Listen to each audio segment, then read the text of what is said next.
And let's take you back to one of our top stories tonight. British Prime Minister Theresa May is on a whirlwind tour of Africa to drum up trade support.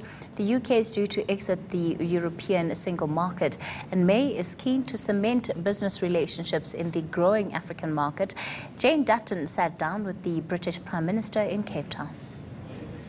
Mr. Theresa May, what sort of guarantees have you been given that British interests here will be safe and secure, considering the government hasn't a clear picture of what it's going to do with land reform? Well, first of all, what I'm pleased about today is the discussions I've had about the enormous ambition there is here in South Africa for future investment in South Africa.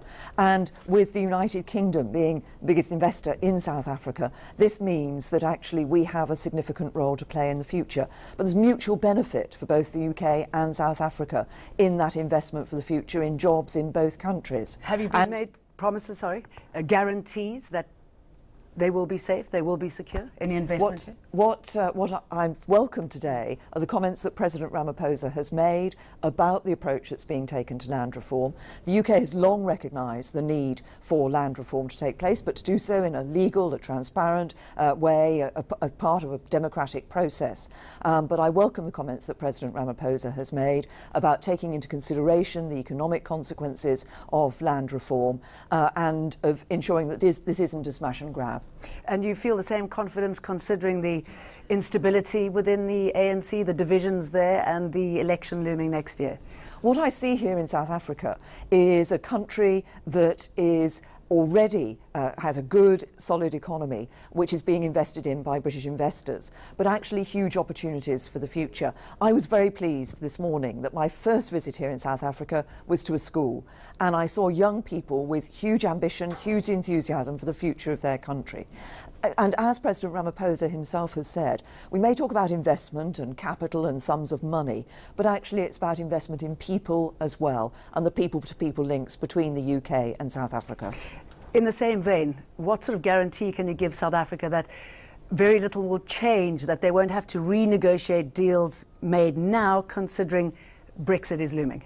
Well, first of all, one of the important things that we've done here on this trip is to sign an agreement that is about ensuring that we can transition the current economic partnership agreement that Southern African countries have, SACO and Mozambique have, with the European Union, to be an agreement with the United Kingdom when we leave the EU.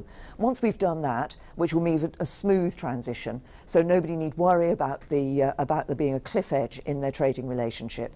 Once we've done that, we'll be able then to sit down and talk about the future trading relationship between South Africa and other countries here in Southern Africa and the United Kingdom, and we want to enhance that trade relationship for the future. Have you discussed mitigating the potential fallout? I know that there are many in your team who oppose Brexit. You've got the Chancellor throwing out eye-watering figures about the sort of impact that Brexit will have on the economy, on the GDP.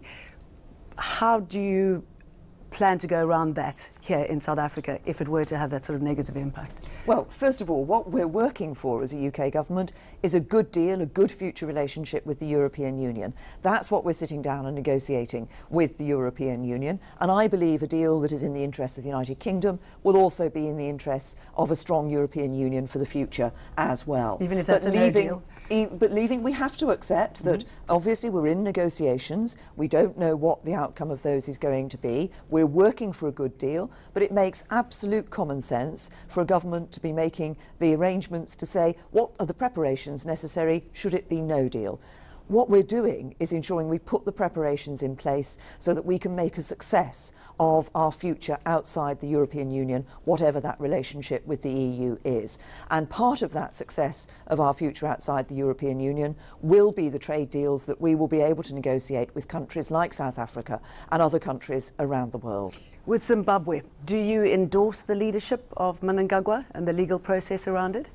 Well, I was pleased to hear that, that President Mnangagwa had said that he was setting up a commission into the violence that we have seen taking place recently. I think that is an important step for Zimbabwe. I know President Ramaphosa was at the inauguration in Zimbabwe only earlier this week. I think there's a real opportunity for Zimbabwe now, and I look forward to Zimbabwe being able to grasp that opportunity for the future. Is that a yes to endorsing him?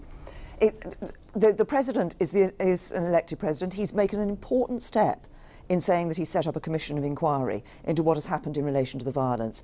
I think that's a very important signal from him about the Zimbabwe he wants to see for the future, and a Zimbabwe that is taking the opportunities for its people for the future. Thank you very much. Lovely to talk to you. Thank you. Thank you for your time.